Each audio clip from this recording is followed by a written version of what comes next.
Είναι το Break It Down και καλώς ήρθατε στην εκπομπή μας. Είμαι η Λαμπρινή. Και εγώ είμαι η Ματίνα. Και στο σημερινό επεισόδιο θα συζητήσουμε για το ρόλο της τηλεοπτικής ενημέρωσης στη διαμόρφωση της δημόσιας σφαίρας. Έχουμε μαζί μας την κυρία Μάρα Ζαχαρέα, Διευθύντρια Ειδήσεων και Κεντρική Παρουσιάστρια στο Δελτίο Ειδήσεων του Star. Ευχαριστούμε πάρα πολύ που είστε μαζί μας. Εγώ ευχαριστώ. Μ' αρέσει να μιλάω με νέους ανθρώπους που έχουν ενδιαφέροντα και που δεν ξέρω βέβαια τι θα αποφασίσετε να κάνετε μετά το πανεπιστήμιο. Μπορεί να είσαστε μελλοντικές συνάδελφοι. Μακάρι, μακάρι. Χαρά μας. Ξεκινώντας τη συζήτηση, θα θέλαμε να σας ρωτήσουμε, εφόσον είστε και Διευθύντρια Ειδήσεων, το πώς υπάρχει η ιεράρχηση των ειδήσεων και το jet setting ως προς το κεντρικό δελτίο. Υπάρχουν δύο δρόμοι για να διαλέξει κανείς. Υπάρχουν μέρες που η επικαιρότητα είναι τόσο έντονη, όπου το τι είναι πρώτο θέμα το δίνει η μέρα από μόνο του. Δηλαδή, για παράδειγμα, όταν ξεκινάει ο πόλεμος στην Ουκρανία, είναι το πρώτο θέμα, δεν χρειάζεται συζήτηση. Αν έχει γίνει κάποιο άλλο μεγάλο γεγονός, είτε διεθνές, αυτές τις μέρες είναι σε εξέλιξη ο πόλεμος με το Ιράν, θα δούμε τι θα συμβεί με αυτό, άρα μοιραία είναι το πρώτο θέμα. Αν έχουμε στην δικιά μας χώρα κάτι το οποίο να είναι σημαντικό, που μπορεί να είναι από μια μεγάλη κακοκαιρία, ένα πολύ μεγάλο πολιτικό γεγονός, εκεί δηλαδή βλέπεις ότι υπάρχει ένα θέμα στην επικαιρότητα της ημέρας που εκ των συνθηκών είναι το πρώτο θέμα για όλους. Το βλέπεις στις τηλεοράσεις, στις εκπομπές, στα ραδιόφωνα, παντού. Υπάρχουν μέρες που η επικαιρότητα δεν είναι τόσο έντονη ώστε να σου δώσει ένα πρώτο θέμα εξορισμού. Τι γίνεται σε αυτές τις περιπτώσεις? Να σας δώσω τώρα αυτό που λέμε τα μυστικά του επαγγέλματος. Ο καθένας διαλέγει το θέμα που κρίνει ότι στο δικό του κοινό θα του κάνει τα καλύτερα νούμερα. Ναι, πολύ σωστό αυτό. Γενικά νομίζω αυτό παίζει αρκετά και ειδικά πλέον και στην νέα εποχή. Η πιο καλή πληροφορία, η πιο καλή είδηση μπορεί να μπει πάντα πρώτη για να δουν και παραπάνω άτομα. Και πέρα από την επικαιρότητα, που σίγουρα είναι ο βασικός παράγοντας, γιατί όλοι θέλουμε να μάθουμε αυτό που τώρα συμβαίνει, πολλές φορές πολύ μακριά μας και εμείς να μην το γνωρίζουμε καν. Ποια είναι έτσι κάποια άλλα χαρακτηριστικά που με βάση τη δική σας γνώμη ξεχωρίζουν μια είδηση?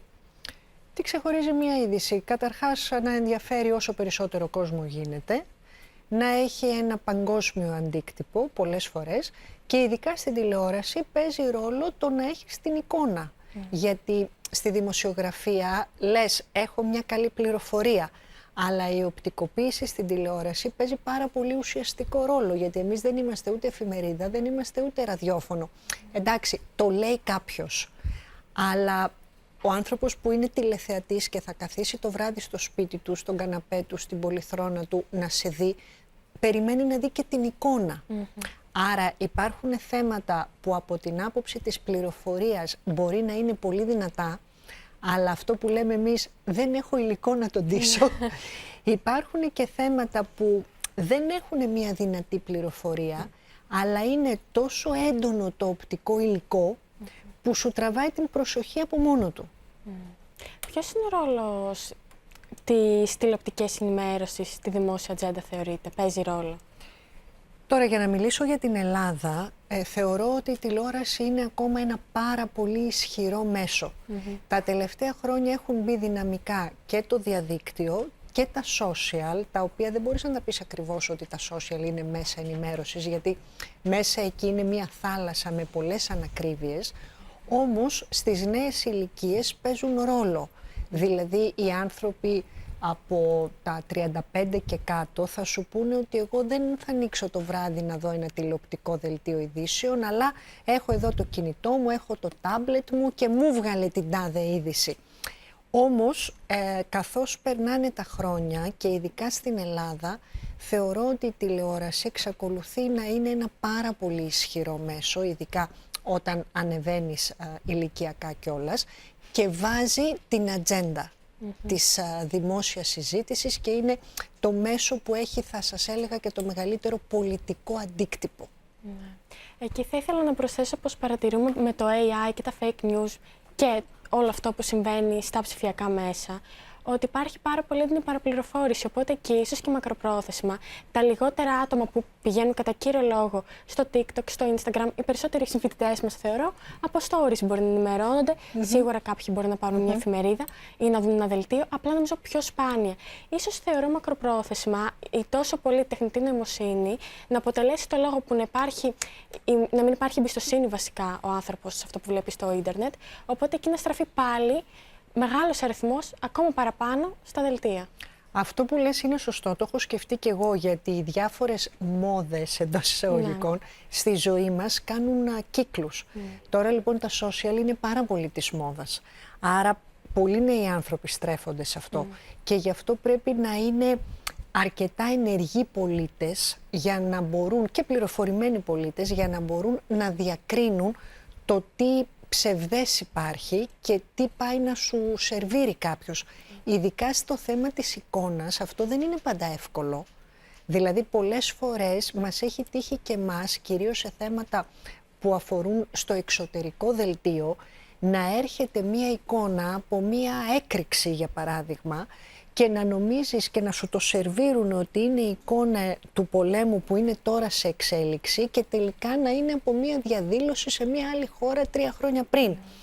Άρα πρέπει όλοι να έχουμε το νου μας πλέον πάρα πολύ. Εγώ θεωρώ ότι καθώς περνάνε τα χρόνια, τα mainstream, να το πω έτσι, μέσα ενημέρωσης, θα ξανακερδίσουν την εμπιστοσύνη του κόσμου όταν καταλάβει ότι από αυτά που βλέπει και διαβάζει, πάρα πολλά δεν ισχύουν. Και το άλλο ενδιαφέρον πλεονέκτημα της τηλεόρασης, η δική μου άποψη, να μου πείτε εδώ αν συμφωνείτε, είναι το πλεονέκτημα της τηλεόρασης είναι το εξής, ότι έχει μια ίσως πιο κοινωνική ατζέντα. Δεν ξέρω αν γνωρίζετε, στα social media υπάρχει ο όρος echo chamber, ότι βρίσκεσαι σε ένα περιβάλλον το οποίο εσύ διαμορφώνεις. Άρα ο αλγόριθμος σου προτείνει αυτό που εσύ θέλεις να δεις με βάση τα ενδιαφέροντά σου. Νομίζω ότι αυτό συμβαίνει σε όλα τα social. Αλλά η τηλεόραση είναι εκεί με μια ατζέντα που αφορά όλους, λέει όλες τις ειδήσεις και μπορείς να ενημερωθείς για τα πάντα. Είναι πολύ βασικό. Ο καθένας επιλέγει το στυλ που τον ενδιαφέρει. Ναι. Ποια είναι η ταχύτητα της πληροφορίας πλέον? Ποια είναι? Η ταχύτητα της πληροφορίας πλέον ως προς τα παραδοσιακά και τα νέα ψηφιακά μέσα. Γιατί ένα δελτίο ειδήσεων θα θέλει παραπάνω χρόνο για να εξασφαλίσει πως είναι κάτι αξιόπιστο για να το δουν οι άνθρωποι στη τηλεόραση. Ενώ βλέπουμε τώρα στο TikTok, στο Instagram, θα δούμε πάρα πολλές πληροφορίες που μπορεί κάποιες από αυτές να είναι αληθείς και ένα κανάλι, αν την είχε βρει νωρίτερα, να είχε πρώτο στην είδηση. Κοίταξε, θα σου πω ποια είναι η διαφορά. Το ένα έχει μια συνεχή ροή, άρα συνεχώς πρέπει να τροφοδοτείται από κάτι. Δηλαδή, για παράδειγμα, εμείς εδώ στο Star έχουμε 2 βασικά δελτία ειδήσεων. Το ένα είναι το μεσημεριανό, που θα ξεκινήσει στις 3 παρατέταρτο, και το άλλο είναι το κεντρικό, το οποίο ξεκινά στις 8 παρατέταρτο. Άρα, εγώ ακόμα και αν μάθω κάτι στις 11 η ώρα το πρωί, για παράδειγμα, θα πρέπει να το ετοιμάσω και να το δει ο τηλεθεατής είτε στις 3 παρατέταρτο ή, λέω εγώ τώρα, αν έχει γίνει στις 4 το απόγευμα ή στις 5, να το δει στις 8 παρατέταρτο το βράδυ. Τι σημαίνει αυτό? Ότι ο δημοσιογράφος που εργάζεται σε ένα site και το μαθαίνει στις 5, δεν έχει λόγο να περιμένει να το γράψει στο site του στις 8, θα το γράψει μέσα στο επόμενο τέταρτο. Άρα αυτή η ροή υπάρχει. Τι δεν υπάρχει? Δεν σημαίνει ότι όλοι οι δημοσιογράφοι μαθαίνουν τα ίδια πράγματα, γιατί μπορεί να πηγαίνουν όλοι να καλύψουν ένα γεγονός, αλλά κάποιος να έχει καλύτερες πηγές και καλύτερη πληροφόρηση από κάποιον άλλον. Άρα δηλαδή μπορεί να ανέβει μία είδηση με μεγαλύτερη ταχύτητα σε ένα site, αλλά το βράδυ στην τηλεόραση να ακούσεις κάτι που δεν το είχες δει γραμμένο. Πιο ολοκληρωμένο. Επίσης υπάρχει η δύναμη της εικόνας. Μοιραία και τα site ανεβάζουν βιντεάκια και στα social θα ανέβουν βιντεάκια. Αλλά άλλο είναι να δεις ένα ολόκληρο θέμα που θα έχει στην τηλεόραση μια διάρκεια 2, 3, 3,5 λεπτά, άμα είναι μεγάλο θέμα, και είναι άλλο να δεις ένα μικρό βιντεάκι στα social 35 δευτερόλεπτα. Ναι. Ακριβώς. Έχεις χρόνο δηλαδή και να αξιολογήσεις την είδηση και να την ενισχύσεις σε περίπτωση που είπαμε ότι είναι ψευδής. Δυστυχώς πλέον δύσκολα τα πράγματα προς την εγκυρότητα της είδησης. Λάθη κάνουμε όλοι, έτσι. Εντάξει, εννοείται. η αξιοπιστία της πληροφορίας σε σχέση με τα παλιότερα χρόνια, καθώς είστε πάρα πολλά χρόνια στο χώρο, έχει αλλάξει η αξιοπιστία βασικά στους δημοσιογράφους και στο επάγγελμα. Γιατί νομίζω κάποιοι μπορεί να πεχθάνονται λίγο τους δημοσιογράφους, κάποιοι όχι. Θα σου πω. Νομίζω ότι έχει να κάνει με τον άνθρωπο, με τον επαγγελματία και το πόσο σοβαρός θέλει να είναι κάποιος στη δουλειά του. Δηλαδή, ο δημοσιογράφος που θέλει πραγματικά να είναι αξιόπιστος, να το ψάξει το θέμα, που έχει καλές πηγές, θα κάνει πάντα τη δουλειά του σωστά. Είτε είναι το 2026, είτε είναι το 2006. Ναι. Ο άλλος που θα το κάνει πιο πρόχειρα, πιστεύω σε κάθε εποχή θα το έκανε πιο πρόχειρα. Τι συμβαίνει τώρα? Είναι περισσότερες οι πηγές πληροφόρησης. Δηλαδή, όταν εγώ ξεκίνησα στη δημοσιογραφία, τα social δεν υπήρχαν, το διαδίκτυο δεν υπήρχε. Τι υπήρχε? Υπήρχαν οι παραδοσιακές, οι κλασικές εφημερίδες, ραδιόφωνα πάρα πολύ λίγα σε αριθμό και σιγά σιγά ξεκίνησε η ιδιωτική τηλεόραση. Τώρα υπάρχει μια πληθώρα πηγών πληροφόρησης. Άρα δηλαδή εγώ από το πρωί που ξυπνάω μπορεί κάτι να έχω δει κάπου και να έχω μια βάση να ξεκινήσω. Εμένα μου συμβαίνει αυτό, δηλαδή να βλέπω κάτι σε ένα site, να παίρνω τηλέφωνο στο κανάλι και να λέω είδα αυτό, το έχουμε. Ναι, και σταδιακά εξελίσσεται και η είδηση. Όλο και περισσότερες πληροφορίες και έτσι θα προτιμήσουν και το δελτίο. Αλλά εγώ σου είπα, πιστεύω ότι εξαρτάται από τον άνθρωπο. Αν θες να κάνεις τη δουλειά σου σοβαρά, οποιαδήποτε εποχή την κάνεις σοβαρά. Ναι. Έτσι είναι και η ευθύνη του να φέρνεις την είδηση στο τραπέζι, να φέρνεις την είδηση σε ένα σπίτι. Γιατί, ας πούμε, η τηλεόραση, επειδή το συζητήσαμε και πριν, είναι ένα μέσο που στο μυαλό μου έχει ταυτιστεί πλήρως με την ελληνική οικογένεια, το ελληνικό σπίτι. Πάντα ένα δελτίο να παίζει. Α, το άκουσες αυτό, κοίτα τι άκουσα τώρα, κοίτα τι είπε. Οπότε είσαι πάντα στο σπίτι των ανθρώπων πρακτικά. Καλά, μην νομίζεις βέβαια. Εγώ έχω καταλάβει ότι ο τηλεθεατής παίρνει την γενική εικόνα ενός γεγονότος, όχι τη λεπτομέρεια του. Ναι, σίγουρα. Απλά ίσως κάτι να τον ενδιαφέρει παραπάνω να πει θα το ψάξω. Πλέον υπάρχουν και τα διαδικτυακά μέσα σε σχέση με το παρελθόν. Και είναι και τρόπος εκεί που παρουσιάζεις την είδηση. Δηλαδή, σίγουρα μας ενδιαφέρει η είδηση ως είδηση, να μεταφέρουμε τη γνώση, αλλά να είναι και με έναν τρόπο εύληπτο, να μπορέσει ο άλλος να πει «Α, ενδιαφέρον αυτό, ας το ψάξω λίγο παραπάνω ή ας ακούσω κάτι παραπάνω». Σε αυτό έχει μου βοηθήσει και η τεχνητή νοημοσύνη με διάφορα γραφικά, παραπάνω βίντεο που μπορεί να βάλει ένα κανάλι. Η τεχνητή νοημοσύνη στην ελληνική τηλεόραση τώρα μπαίνει σιγά σιγά. Δηλαδή όλα τα κανάλια έχουν τμήμα γραφικών, έτσι. Το AI και καθώς εξελίσσεται η τεχνολογία είναι κάτι που τώρα μπαίνει στην ελληνική πραγματικότητα. Και θα έχει ένα ενδιαφέρον να δούμε πώς το AI θα μπορέσουν να το αξιοποιήσουν τα mainstream μέσα ενημέρωσης στην δικιά μας εποχή και στη δικιά μας γενιά. Θεωρώ ότι επειδή μόλις ξεκινάει και θα συνεχίσει να εξελίσσεται, είναι νωρίς να το αποκωδικοποιήσουμε. Πιστεύω όμως, τουλάχιστον από τη διεθνή εμπειρία, ότι θα μπει πάρα πολύ δυναμικά. Ήδη, ας πούμε, βλέπω στην Κίνα AI παρουσιάστριες, οπότε σκέφτομαι και παρουσιάστρια ρομπότ, οπότε σκέφτομαι ότι δηλαδή στο τσακ είναι για να μην χάσω τη δουλειά μου, ευτυχώς που σε κάποια χρόνια θα βγω στη σύνταξη, γιατί αλλιώς δεν θα το έβγαζα πέρα αυτό. Ναι. Πολύ σωστό αυτό που λέτε. Βλέπουμε πολύ έντονη τη τεχνητή νοημοσύνη παντού και σιγά σιγά σε όλες τις χώρες. Θεωρώ θα εισβάλλει όλο και περισσότερο. Ήδη έχει εισβάλλει. Με τα βίντεο που βλέπουμε στα social. Τώρα εμείς σιγά σιγά εκπαιδευόμαστε σε ένα πρόγραμμα, κυρίως στο εξωτερικό μας δελτίο, για να εντοπίζει συνδυαστικά τις ειδήσεις.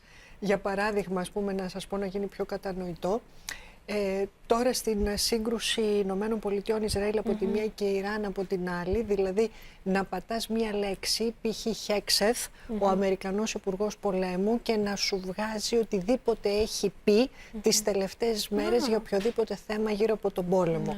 Ένα άλλο κομμάτι του AI που μαθαίνουμε σιγά σιγά και να εκπαιδευτούμε είναι να σου εντοπίζει τα fake βίντεο και τις fake εικόνες. Οπότε είναι σίγουρα θα βοηθήσουν, θεωρώ, και σε έναν βαθμό. Αρκεί να μην γίνει Ολοκληρωτικά. Και να μην χάσουμε και τη δουλειά μας. Αυτό. Βασικό.